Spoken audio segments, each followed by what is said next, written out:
नमस्कार किसान भाइयों, स्वागत है आप सभी का एक बार फिर से मालवा की खेती यूट्यूब चैनल पे। किसान साथियों, सोयाबीन फसल की अवधि की बात करें तो इस समय लगभग अधिकतर क्षेत्रों में सोयाबीन की फसल 30 से 40 दिनों के आसपास चल रही है और कुछ क्षेत्रों में ये जो समयावधि है अधिक है और कुछ क्षेत्रों में कम है। लेकिन किसान साथियों, कई क्षेत्रों में फसल 40 दिन के आसपास है और वहाँ के क्षेत्र में अभी इल्लियों का भयंकर अटैक हुआ है। काफ़ी सारे टेक्निकल है वो फेल हो गए हैं। इल्लियाँ बहुत ज़्यादा मात्रा में है और वो कंट्रोल भी नहीं हो रही है, जिससे कि किसान भाइयों को काफ़ी नुकसान हो रहा है। किसान साथियों, सोशल मीडिया के माध्यम से ये जानकारी प्राप्त हुई है। बहुत सारे किसानों ने अपनी सोयाबीन की फसल में दूसरा स्प्रे किया है। उन्होंने गडल बिटल के साथ कीटनाशक दवाई इल्लियों के लिए भी डाली है, लेकिन इल्लियों का जो है वो कंट्रोल नहीं हुआ है और इल्लियाँ बहुत भयंकर मात्रा में बहुत ज़्यादा नुकसान कर रही हैं। तो वो इस समय क्या डालें? तो किसान साथियों, यदि आपने दूसरे स्प्रे में इमामेक्टिन के साथ प्रोपेनोसाइफर या क्विनाल्फास या सोलोमन डाला है, उसके बाद भी यदि आपके खेत में इल्लियाँ कंट्रोल नहीं हो रही हैं, तब आपको इसका आखिरी उपाय करना पड़ेगा, क्योंकि ये जो आपकी फसल की अवस्था है उस हिसाब से इसमें अब काफ़ी ज़्यादा नुकसान हो सकता है। फ्लावरिंग स्टेज पे अभी आपकी फसल चल रही होगी और यदि इस समय भयंकर इल्लियों का अटैक हो जाता है तो निश्चित रूप से जो इल्लियाँ हैं वो सोयाबीन के फूल और जो कर निकलते हैं वो खा जाती हैं। उपज काफ़ी कम हो सकती हैं, पत्तियाँ ये चट कर सकती हैं, तो आपकी फसल की जो ग्रोथ, जो फसल है वो भी कमज़ोर हो सकती है। कुल मिला के इल्लियों का काफ़ी ज़्यादा नुकसान इस समय हो सकता है। तब आपको इसका आखिरी रामबाण उपाय करना है और वो है किसान साथियों, कोरोजन वाला फार्मूला या यूँ कहे तो क्लोरोएंट्रोनिप्रोल। क्योंकि बहुत सारे किसान भाई जो दवाई के टेक्निकल नाम हैं वो उनको जान नहीं पाते हैं, बस वो उनको ट्रेड नेम, जैसे कि इसका ट्रेड नेम कोरोजन है, इसी नाम से जानते हैं। तो ये वाला टेक्निकल आप ले सकते हैं। बहुत सारी कंपनियां अब ये बनाने लगी है और काफ़ी सस्ता भी हो गया है, तो इसका आपको प्रयोग करना है। इसके साथ के साथ साथियों आपको क्रॉस करना पड़ेगा। चाहे तो आप क्विनाल्फास ले सकते हैं या ले सकते हैं आप प्रोपेलोफास, चाहे आप इसके साथ क्लोरोपाइरीफास भी ले सकते हैं।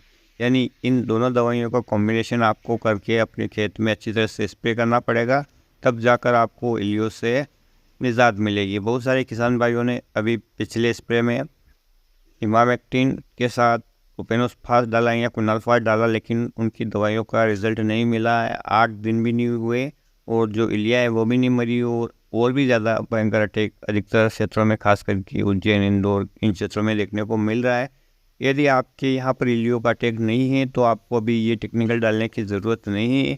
यदि आपने पहला कोई भी स्प्रे किया है सोलोमन या अलिका का, तो दूसरे स्प्रे में किसान साथियों आप वो टेक्निकल बदल के इमामेक्टिन के साथ डाल सकते हैं। जैसे कि आपने सोलोमन डाला है तो आप अलिका डाल सकते हैं इस स्प्रे में, और यदि आपने अलिका डाला है तो दूसरे स्प्रे में आप सोलोमन डाल सकते हैं इमामेक्टिन बेंजोएट के साथ।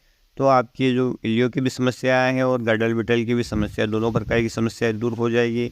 और किसान साथियों, यदि आप इन दोनों में से दोनों ही दवाई नहीं डालना चाहते, यानी कि आप सोलोमन नहीं डालना चाहते, अलिका नहीं डालना चाहते क्योंकि ये दवाइयाँ जलन करती हैं, तो आप इमामेक्टिन के साथ प्रोफेनोफास या ले सकते हैं। ये भी गडल बिटल पे नियंत्रण देती है, लेकिन शॉर्ट टाइम के लिए देती है, लेकिन इसका कोर्स इस दवाई के साथ किया जा सकता है।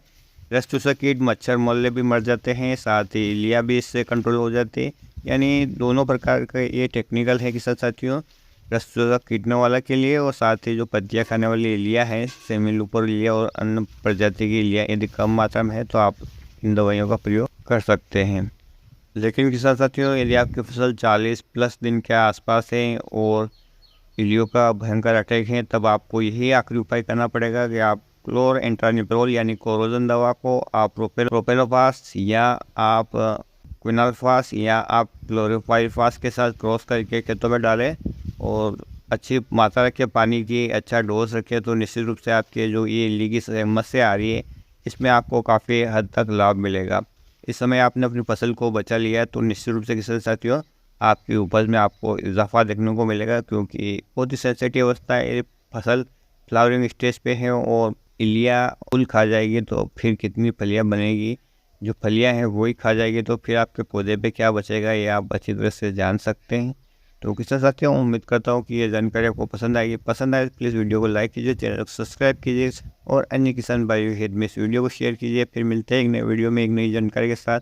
तब तक ख्याल रखिएगा आप अपना, अपने परिवार का, अपने पशुधन का और अपनी फसलों का। वीडियो देखने के लिए आपका बहुत बहुत धन्यवाद। जय हिंद, जय जवान, जय किसान।